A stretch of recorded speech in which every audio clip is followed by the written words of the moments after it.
What's going on, everybody? Victor here with a brand new video, and with UFC Fight Night going on tomorrow night, I gotta talk about one of the most exciting fights that's going to be on that main card.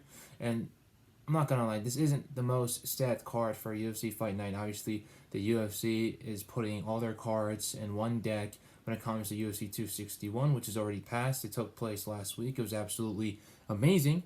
And UFC 262, which is going to be taking place in a couple weeks in Houston, Texas, in the Toyota Center, 17,000 strong. Another live event with another live crowd.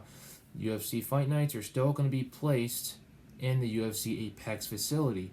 Now, we are going to be having fights tomorrow night, and this is a pretty good card. Not the best card out there, but a pretty good card, which has a couple sneaky good fights. And one of the fights I really want to talk about is Cutelaba 15-6 versus Dustin Jacoby 14-5. This is going to be a very interesting matchup. Things have already gotten heated up between both of these individuals during the weigh-ins today. Cutelaba got up in the face of Dustin Jacoby. Sorry about that. Dustin Jacoby grabbed him by the neck, basically, kind of like that. And both these guys were basically in a clinch position for about 3 to 4 seconds before they were broken up during that face-off. Dana White was in the middle. He didn't want any part of it.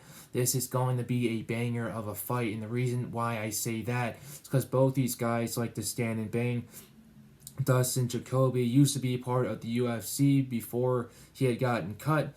After he got cut, he decided that he wanted to take a couple of kickboxing bouts, and not just kickboxing exhibition bouts. I'm talking about real kickboxing fights. He was fighting with Glory Kickboxing and some other kickboxing organizations all around the world, and he was able to increase his ability of striking. He was able to increase the ability of the trajectory of his punches, where they land, the success rate at which he lands at, and he was able to become an overall better striker.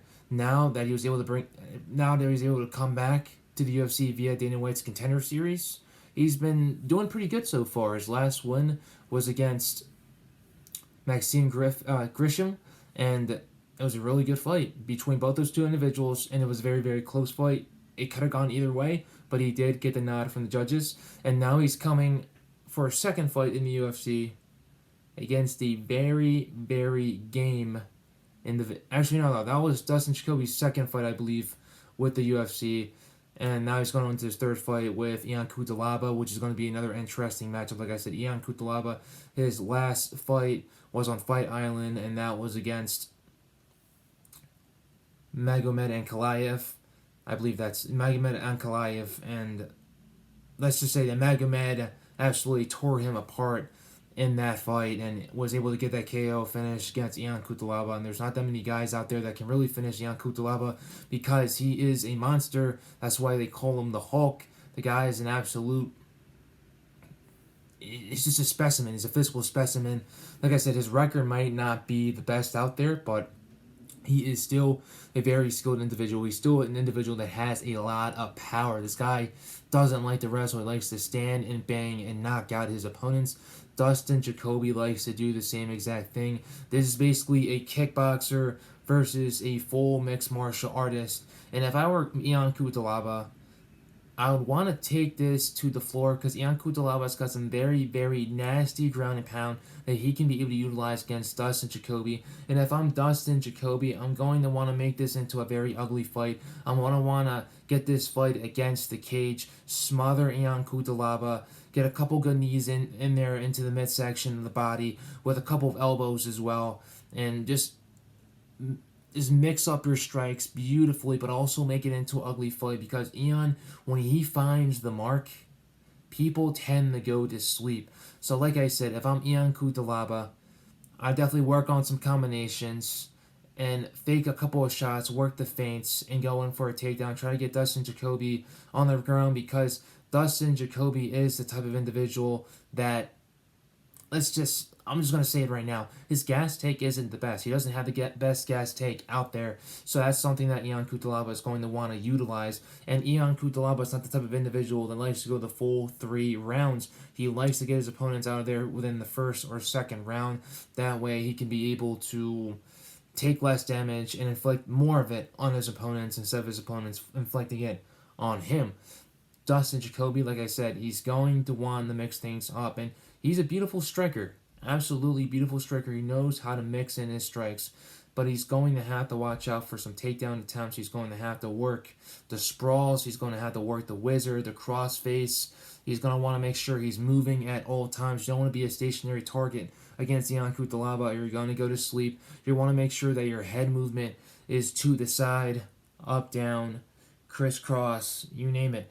You want to make sure the head movement is definitely going to be on point. You want to make sure you're moving your head every single time you're getting close to Ion Cutelaba, because if you're not, then it just increases your possibilities of him being able to land a clean shot on you. Obviously, Dustin Jacoby is an individual that can take some shots, but if he takes in a couple of good shots against Ion, it's going to be good. It's going to be a good night for him for tomorrow night. But like I said, it's going to be a very, very interesting matchup. Ion Cutelaba, if he takes to the ground, finishes with ground and pound, that's going to be his best method of victory. If he wants to stay on the ground, then definitely work on the leg kicks. I believe that Dustin Jacoby is going to be an individual that's going to want to utilize his leg kicks, so definitely want to make sure that he checks the majority of those leg kicks and also picks his shots accordingly, because if he doesn't pick his shots, then a lot of shots are going to go through his guard and he's going to be eating a lot of them. So this is definitely going to be a striker versus striker matchup. When it comes to the power, I got to give it to Ion Cutelaba. When it comes to the abilities and the skills that pay the bills, you got to give it to Dustin Jacoby. When it comes to the ground game, I'm definitely going to give it to Ion Cutelaba, because he's more of a familiar foe when it comes to fighting on the ground. Dustin Jacoby, like I said, he's a striker. He's a born striker. The guy was basically taking all these kickboxing fights and these matchups after his first go-around with the UFC ended, and he wasn't really focusing on any of the jiu-jitsu aspects or the wrestling aspects. So the wrestling and the jiu-jitsu and the ground game is basically all going to go to Ion Cutelaba. But Dustin Jacoby might surprise a lot of you when it comes to his ground game. If you guys ask me who is going to win this fight, I'm going to go with Ion Cutelaba. He's already got inside of the head of Dustin Jacoby. Dustin's already mad as it is. And if you go into a fight, especially in the UFC, with a sleeve full of emotions or with your head full of emotions, you tend to make a lot of mistakes and you tend to lose the fight via finish. So obviously Ion Cutelaba is already in his head. Ion Cutelaba is already planning on knocking this guy out tomorrow. Dustin Jacoby, I think he's going to survive round 1, but I think he's going to go to sleep in round 2. So round 2 knockout going to Ion Cutelaba. He's going to get back onto the win streak, and he's going to face another individual in the top 10 or in the top 15. So I hope you guys enjoyed the fights tomorrow night. It's definitely going to be a good round of fights. And also, both these guys are very similar when it comes to their reach, when it comes to their height. Dustin Jacoby's 33, 34, and Ion Cutelaba is still very young. He's still on the right side of 30 at 27 years old. So Ion Cutelaba basically has the experience and the advantage of youth on this side. So definitely look to see that he's going to be stronger, but will he be faster? Dustin Jacoby is a very fast individual as well, especially when it comes to his hand speed and when it comes to his striking speed overall. So it's going to be a good fight. I got Ion Cutelaba via knockout in the second round. Hope you guys enjoy the fights tomorrow. I appreciate you guys for watching these videos. I wouldn't be able to do it if it weren't for you guys. Stay safe, stay blessed, and we'll see you guys later.